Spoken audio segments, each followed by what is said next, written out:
बोंधू Ashok खरातकडे 4 SIM cards, महिलांच्या कॉन्टॅक्टसाठी वेगळा mobile तर व्हीआयपी लोकांसाठी खास नंबर वापरायचा। एसआयटी तपासात ही धक्कादायक माहिती उघड। अत्याचारी अशोक खरातच्या पत्नीवर सुद्धा अटकेची टांगती तलवार। शिर्डी जमीन खरेदी प्रकरणामध्ये कल्पना खरातसह 5 जणांवर फसवणुकीचा गुन्हा। अटकेतील 2 आरोपींना 3 दिवसांची पोलीस कोठडी। दरम्यान खरातच्या घरी पोलीसही दाखल। बोंधू खरात पीडितांसमोर दैवी शक्तीची बोलणी करायचा आणि बनाव रचायचा। खरात गुंगीचं औषध दिल्यानंतर पीडितांसमोर एका यंत्राशी बोलायचा। खरात मोबाईलमधील ज्या यंत्राशी बोलायचा ते सिरी ॲप असल्याचं आता समोर। बोंधू खरात आउटडोअर व्हिजिटसाठी 5 लाख रुपये घ्यायचा। फक्त बोंधूला घरी व्यवसायाच्या ठिकाणी घेऊन जाण्यासाठी असायचे इच्छुक, तर जो जास्त पैसे देईल त्याच्यासोबत बोंधू जायचा। एसआयटी तपासात ही माहिती उघड। बोंधू खरात शिर्डी जमीन खरेदी फसवणूक प्रकरणी खरातच्या पत्नीसह 5 जणांवर गुन्हा। फसवणूक आणि सावकारी अधिनियमांतर्गत गुन्हा दाखल। या प्रकरणी 2 आरोपींना अटक।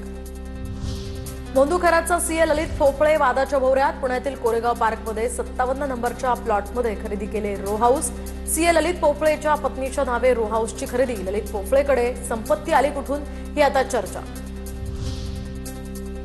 बोंधू अशोक खरात प्रकरणामध्ये आता नवीन माहिती समोर। 40 ते 45 नेते खरातच्या नियमित संपर्कात। खरातच्या मुलीच्या लग्नपत्रिकेमध्ये सुद्धा सत्ताधारी आणि विरोधी नेत्यांची नावं। कोडवर्डमध्ये खरातनं राजकीय नेत्यांची नावं सेव्ह केली होती। कोणताही राजकीय निर्णय घेण्यापूर्वी राजकीय नेते बोंधूचा सल्ला घेत होते। सूत्रांची माहिती। बोंधू खरातला पोटाचा आजार असल्याची माहिती समोर। शिवनिका संस्थेचे विश्वस्त डॉक्टर कातोरे यांनी खरातवर उपचार केले होते। खरातच्या आजारावर 2 वेळा उपचार करण्यात आल्याची ही माहिती।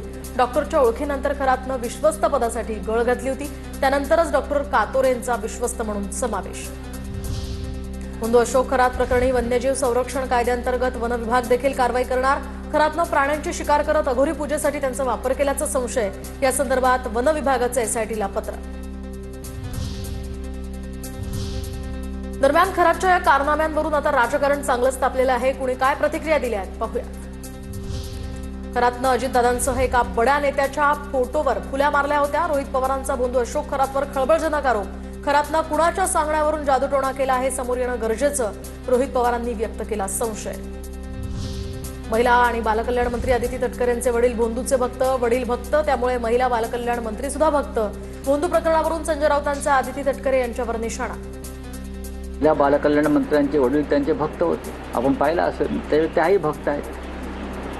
विशेषतः महिलांवरती अत्याचार झालेले आहेत, महिलांचं शोषण झालेलं आहे। त्याच्यामुळे महिला आणि बालकल्याण मंत्री ज्या कोणी असतील त्यांनी त्याच्यावरती आपली भूमिका स्पष्ट करावीच लागेल।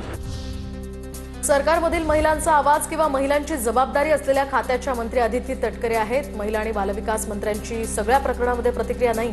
स्वतःची जबाबदारी काय आहे ते समजत नसेल तर राजीनामा द्यावा। हर्षवर्धन सपकाळांचा मंत्री अदिती तटकरे यांच्यावर निशाणा।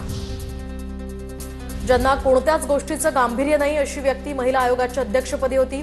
रुपाली ठोंबरे पाटलांचा रुपाली चाकणकरांवर हल्लाबोल, तर एसआयटी अजूनही रुपाली चाकणकरांची चौकशी का करत नाहीये, सुषमा अंधारेंचा सवाल।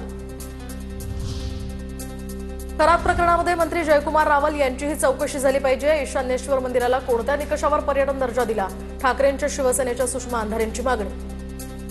जयकुमार रावलांची सुद्धा चौकशी झाली पाहिजे, कारण जयकुमार रावलांच्याच काळात 2018ला पर्यटन दर्जा, कोणत्या निकषाने पर्यटन दर्जा दिला, कारण पर्यटन दर्जा मिळाला म्हणून नंतर त्याला वेगवेगळे निधी मिळाले, पर्यटन दर्जा होता म्हणून त्याला वेगवेगळ्या सुविधा मिळाल्या। मग जयकुमार रावलांनी हे कशाच्या आधारे केलं? तर आत्महत्या किंवा इतर काही दाखवून खरातला संपवायचं अशी चर्चा। अजितदादांच्या अपघाताची इत्थंभूत माहिती असलेल्या बीके सिंगला काहीही झालं तरी वाचवायचं अशाही चर्चा। सत्य लपवण्यासाठी अट्टहास कशासाठी, या दोन्ही बाबी योग्य नाहीत। कितीही प्रयत्न केला तरी सत्य लपवता येत नाही। बोंधू अशोक खरात प्रकरणावरून रोहित पवारांचं ट्विट।